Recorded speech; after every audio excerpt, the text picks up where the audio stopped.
কোনো একদিন এ দেশের আকাশে কালেমার পতাকা দুলবে, সেদিন সবাই খোদারি বিধান পেয়ে দুঃখ বেদনা ভুলবে।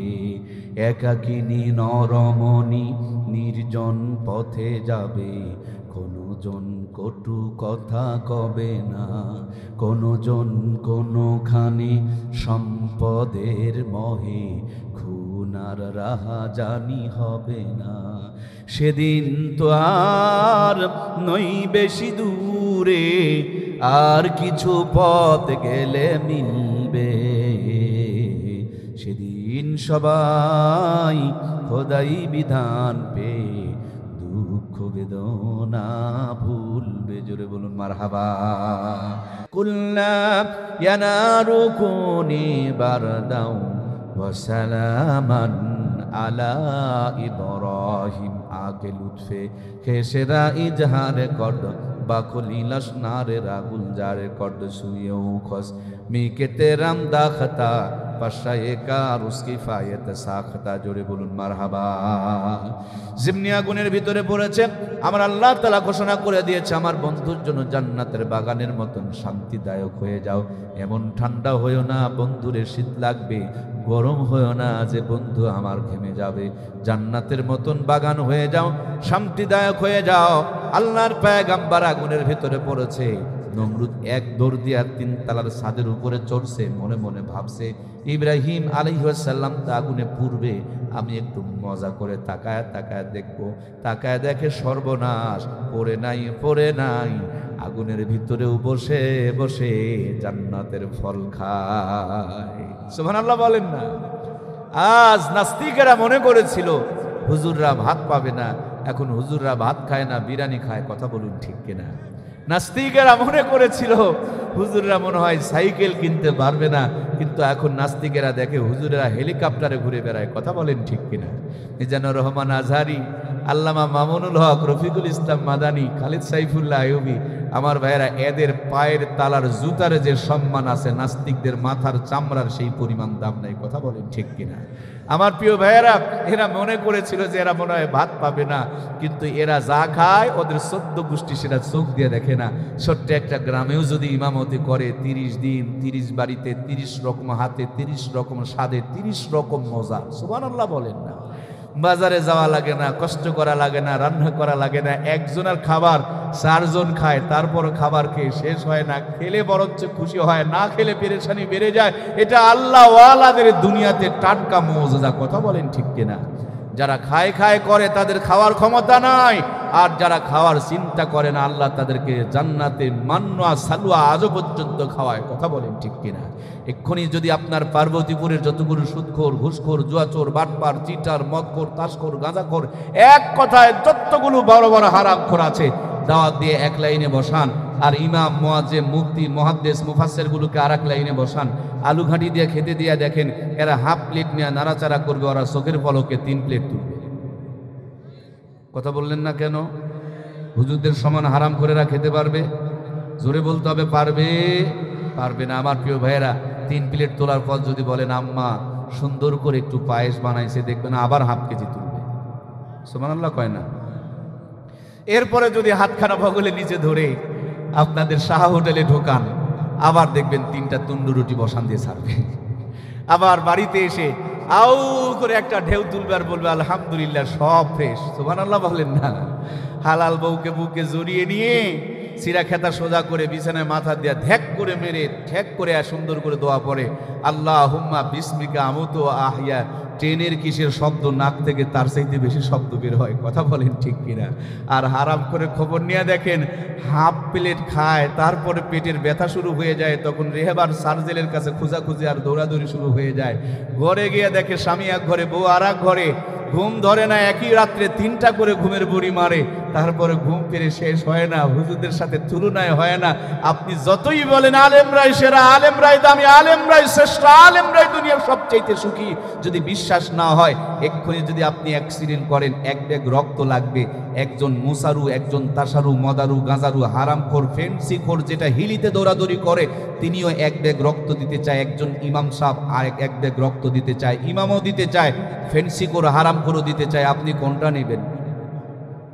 যারা যারা কথা বললেন না, মুখে কিন্তু প্যারালাইসিস হওয়ার আলামত। সাদাকে সাদা বলেন, কালোকে কালো বলেন, কার রক্ত নেবেন? কারণ ইমামের রক্তই হলো পবিত্র রক্ত, খাঁটি রক্ত, দামি রক্ত। কথা বলুন ঠিক কিনা? আপনি সন্তান প্রোডাকশনের কথা বলছেন, এনজয়ের কথা বলছেন, আনন্দের কথা বলছেন। আরে হুজুরেরা শীতের রাত্রে এক মাসে যেই পরিমাণ ফজরের টাইমে গোসল করে, মুসারুরা এক বছর ওই পরিমাণ গোসল করা কপালে জোটে না। কথা বলেন ঠিক কিনা? ওদের বালিশের নিচে হামদর্দার হারবালের ঔষধ পাবেন, আর মৌলবীর তাসবিহ জপতেছে আর চলতেছে। মাশাআল্লাহ, বাড়িতে ঢোকার আগে এক বোনটার সন্তান আব্বা আব্বা বলে ডাকে। ঠিক কিনা? সুতরাং আলেমরাই সেরা। জীবনটাকে কোরআন সুন্নাতে সাজান, জীবন জান্নাতি জীবন হয়ে যাবে। আমার সম্মানিত প্রিয় ভাইয়েরা, আগুনের ভিতরে পড়েছে নমরুদ, মনে করছে যে পূর্বে তাকায় দেখে সর্বনাশ, জান্নাতের ফল আগুনের ভিতরে বসে মরমর করে সমানে খায়। সুবহানাল্লাহ বলে। নমরুদ ডাক দে বলে, আগুন রে, তোর কি জানার ক্ষমতা নাই? আগুন আমার আল্লাহকে ডাক দে বলে, ইন্নামা আমরুহু ইদা আরাদা শাইআন আইয়াকুলা লাহু ফায়াকুন। ওগো আমার রব, তুমি তো কুন বললেই ফায়াকুনের পর্যায়ে হয়ে যায়। আমার জবানটা খুলে দাও, আমি একটু নাস্তিককে উত্তর দিতে চাই। আগুনের জবান খুলে গেল। আগুন মানুষের মতন ডাক দেওয়াল, ওই নাস্তিকের বাচ্চা নাস্তিক, আমার ক্ষমতা আছে কি নাই ছাদের উপর থেকে কি বোঝা যায়? আয় আয় আয়, একবার খালি আমার ভিতরে আয়, তার 14 গোষ্ঠীকে জ্বালায়া করে দিব ছাই। ঠিক কিনা? প্রিয় ভাইয়ের আমার, আগুনের ভিতরে 40 দিন। মজার দুইটি কথা আপনাদেরকে শোনাবো, তার জন্য এতক্ষণ পর্যন্ত কষ্ট করলাম। যেই দুইটি কথা আপনি বাড়িতে নিয়ে যাবেন, যেই দুইটি কথা আপনি জীবনে আমল করবেন, আমাকে যদি ওয়াদা দিতে পারেন এই কথা দুটি জীবনে মেনে চলবেন, আমিও আপনাকে লিখে দিতে পারি জান্নাতে আল্লাহ তাআলা আপনাকে আমাকে পৌঁছায়া দিবে। কারণ এখান থেকে ঢাকার গাড়িতে চললে, ওই গাড়িতে যদি টিকিটে লিখে দেয় আপনার আমার পার্বতীপুর টু ঢাকা, তাহলে আমিও লিখে দিতে পারবো। এই দুইটা কথা মানলে আপনার জীবনটা জান্নাতি হয়ে যাবে। আগুনের ভিতরে হযরত ইব্রাহিম আলাইহিস সালাম 40 দিন পর্যন্ত ছিল। মজার দুটি ঘটনা ঘটে গিয়েছে। একটি ঘটনা হলো, একটা প্রাণীর নাম হলো ব্যাঙ। এই ব্যাঙটা শুধু পানি ছিটায়া দেয়, পানি ছিটায়া দেয়, পানি ছিটায়া দেয়। ব্যাঙকে জিজ্ঞেস করা হলো, এমন করো কেন? বলে, পয়গম্বর ইব্রাহিম আলাইহিস সালামকে বাঁচানোর জন্য। জিজ্ঞেস করা হলো, ব্যাঙ রে, তোমার ঠোঁটের এই পানি দিয়ে তো ইব্রাহিমকে বাঁচানো যাবে না। আল্লাহর পয়গম্বরের স্মরণে ব্যাঙ বললেন, না, বাঁচবে কিনা এটা আমার সাবজেক্ট না, আমার যতটুকু ক্ষমতা ততটুকু চেষ্টা করে দিব কবুল করনেওয়ালাকে। আল্লাহ ব্যাঙের ক্ষুদ্র খেদমতকে কবুল করে নিয়েছেন। এই জন্য মুরব্বীরা বলে, ব্যাঙকে মেরো না। অনেকেই হয়তোবা কারণ জানে না, কিন্তু আল্লামা শেখ সাদী রহমতুল্লাহি আলাইহি বলেন, এটা ব্যাঙ ছিল না, এটা একটা পাখি ছিল। এই পাখিটার নাম হলো হুমা পাখি। সংখ্যায় খুব কম, পৃথিবীতে বিরল প্রজাতির এই পাখি। আকাশের বহুত গভীরে থাকে, ঠোঁটের মধ্যে একটু পানি নিয়ে ঝরঝর করে পানিগুলো ছেড়ে দেয়। ব্যাঙগুলো পানি উপর দিক থেকে ছেড়ে দেয়। এই পানির দিকে তাকায় তাকায় ব্যাঙকে ওই পাখিকে জিজ্ঞেস করা হলো, পানিগুলো ছেড়ে দিয়েছ কেন? পাখিকে জিজ্ঞেস করা হলো, পানিগুলো ছাড়ছো কেন? বলে, ইব্রাহিমকে বাঁচানোর জন্য। বলে, তোমার এই ঠোঁটের পানিটুকু নিয়া হযরত ইব্রাহিম আলাইহিস সালামকে তো বাঁচানো যাবে না। বলে, বাঁচবে কিনা ওটা আমার সাবজেক্ট না, আমার ক্ষমতা অনুযায়ী চেষ্টা করে যাব, এটাই হলো আমার দায়িত্ব আর কর্তব্য। আল্লাহ তাআলা ওই পাখিটার এত শান মান আর মর্যাদা বাড়িয়ে দিলেন। আল্লামা শেখ সাদী বলেন, হুমা পাখি যদি কোনো মানুষের উপর মাথার উপরে ছায়া দেয়, দুনিয়ার ভিতরে রাজা বাদশাহ না হলে আল্লাহ তার ওলি বান্দা তারে বানায়া দিবে।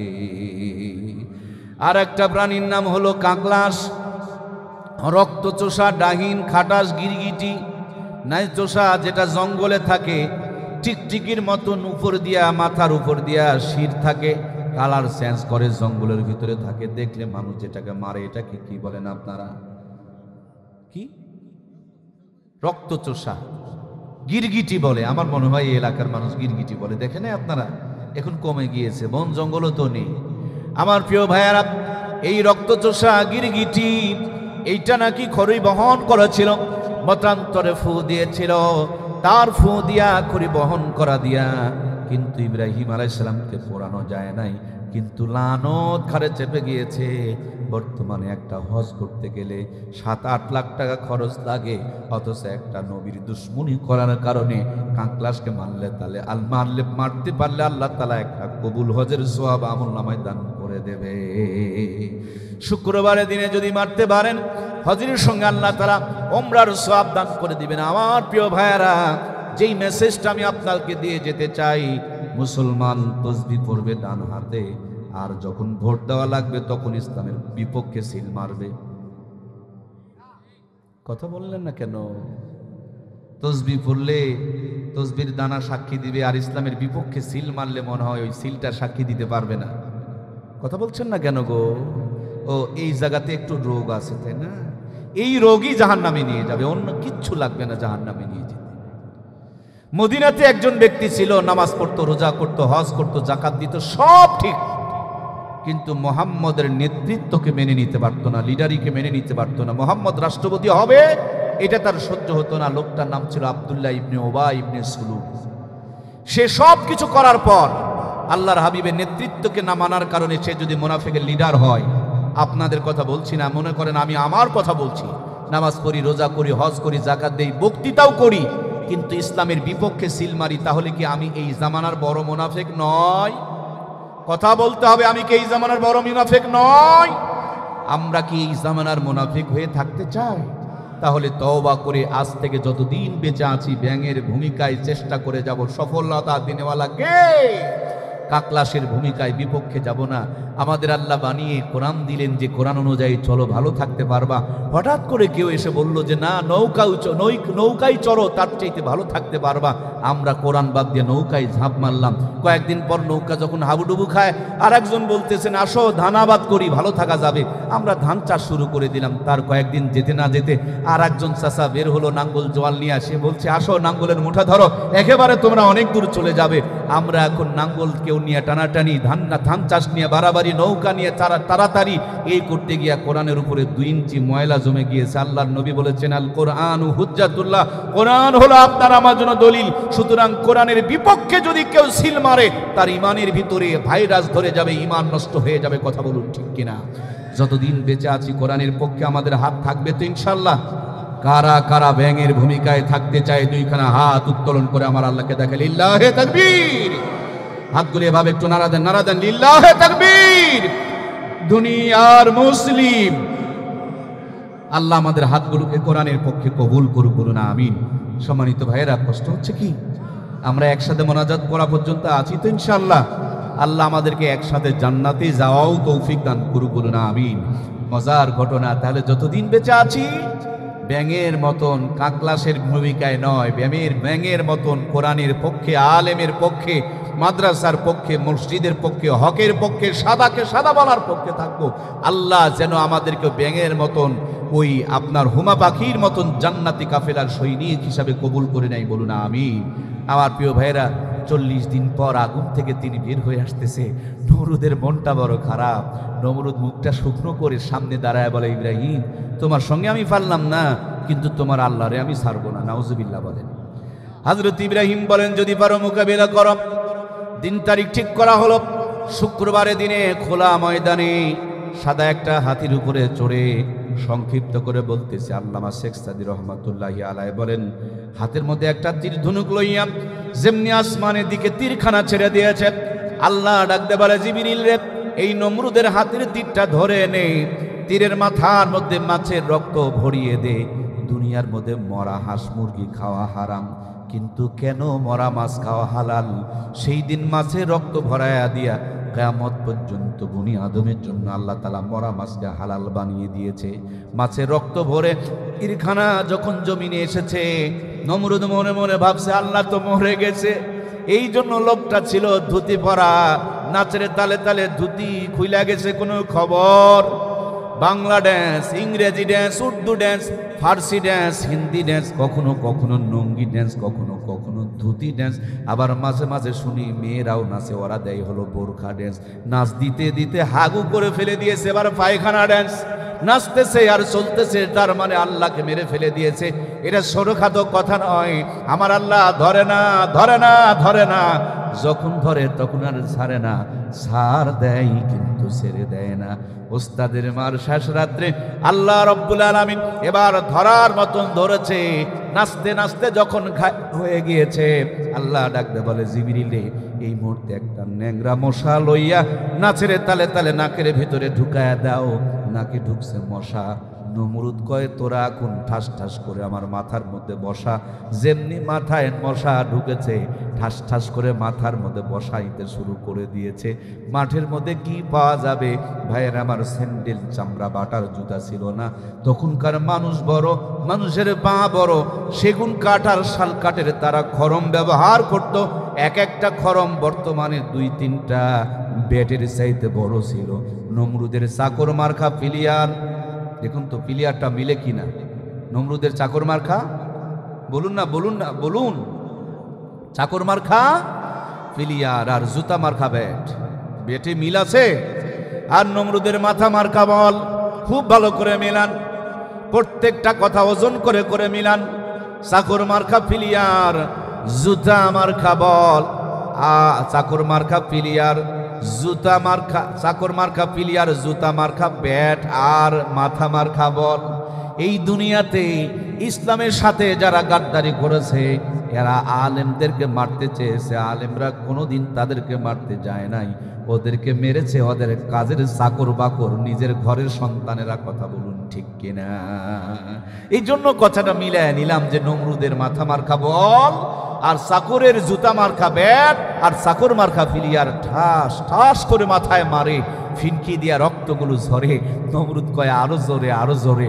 আমার ভাইয়েরা, আমি তো খেলা টেলা ভালো বুঝি না, আপনারা যারা ক্রিকেট খেলা বোঝেন তারা আমাকে একটু বলতে কি পারেন যে এই খেলাটা কোন দিন আবিষ্কার হয়েছে? এই খেলাটা আবিষ্কার হয়েছে নমরুদের মাথায় ঠাস ঠাস করে মারার মধ্য দিয়ে।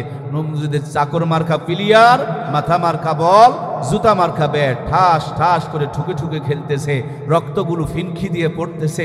কিন্তু নমরুদ কয়, আরো জোরে, আরো জোরে। আমার ভাইয়েরা বলুন তো, যেটার নাম ছক্কা রেখেছি আমরা, এই ছক্কাটা ধীরে না জোরে? একটু দয়া করে বলুন, ধীরে না জোরে? ছক্কা মানে সীমানার ভিতরে না বাহিরে? আমার প্রিয় ভাইরা, এক চাকর চিন্তা করে, জোরে মারলেই যদি এত মজা লাগে, তাহলে জন্মের মজাটা তোরে দেওয়াই দিই। মাথার মাজার গামছাটা টাইট করে, হাতের মধ্যে শক্ত মার্কা জুতা খান ধরে, এক চাকর নমরুদের মাথাটা সুন্দর করে সয়ে করে, একেবারে ব্যাটে মলে না মিললে যে ছক্কা হয় না, ব্যাটে বলে সুন্দর করে মিলায়া এত জোরে একটা ছক্কা লাগায় দিয়েছে। এক ছক্কা একবারে মাথার ঠুলি আউট হয়ে চলে গিয়েছে। মাথার ঠুলি যখন উড়ে গিয়েছে, মশা তখন ভোঁ করে দৌড় মেরে দিয়েছে। আমার ভাইয়েরা, মাথার ঠুলি যদি উঠে চলে যায়, মানুষটা কি বেঁচে থাকে রে ভাই? আসে না মইছে? নওগাঁর 2-1 কথা তো শোনাই লাগে না, কি বলেন? আসে না মইছে? শেষের কথা আমাদের নওগাঁর, আসে না মইছে? আজ তাকায়া দেখেন, সেই থেকে নিয়ে এই পর্যন্ত যারা কোরআনকে উৎখাত করতে চেয়েছে তারাই উৎখাত হয়ে গিয়েছে। কথা বলুন ঠিক কিনা? আসে না মইছে? আবার বলেন, আসে না মইছে? সুতরাং আপনিও যদি আপনার পতন না চান, কোরআনের বিরুদ্ধে যাবেন না, আলেমদের বিরুদ্ধে যাবেন না, ইসলামের বিরুদ্ধে যাবেন না। আলেমদের বিরুদ্ধে, কোরআনের বিরুদ্ধে, ইসলামের বিরুদ্ধে যারা গেছে তাদেরই পতন ঘটেছে। কথা বলুন ঠিক কিনা? আলেমদের রক্ত বড় বিষাক্ত রক্ত, এই রক্ত যারা ঝরিয়েছে তাদের পতন অনিবার্য। আলেমদের প্রতি জুলুম যারা করেছে, আরশে আজিমের মালিক তাদের জন্য মুহূর্তের মধ্যে গজব বরাদ্দ করে ফেলে দেয়, খালি আশা দেরি থাকে। কথা বলুন ঠিক কিনা? এই জন্য প্রিয় ভাইয়েরা, আমরা যতদিন বেঁচে আছি সেই ব্যাঙের ভূমিকায়, হুমা পাখির ভূমিকায় ইসলামের পক্ষে, আলেমদের পক্ষে, কোরআন সুন্নাহর পক্ষে থাকব। আমরা কাকলাসের ভূমিকায় বিরোধিতা করব না ইনশাআল্লাহ। আমরা কি ব্যাঙের ভূমিকায় একসাথে জান্নাতে যেতে চাই? আর একটা বারের জন্য 2খানা হাত উত্তোলন করে দেখাই, লিল্লাহে তাকবীর। আল্লাহ, তুমি আমাদের হাতগুলোকে কবুল করে নাও, বলুন আমিন। একটু নাড়া দেন না আরো।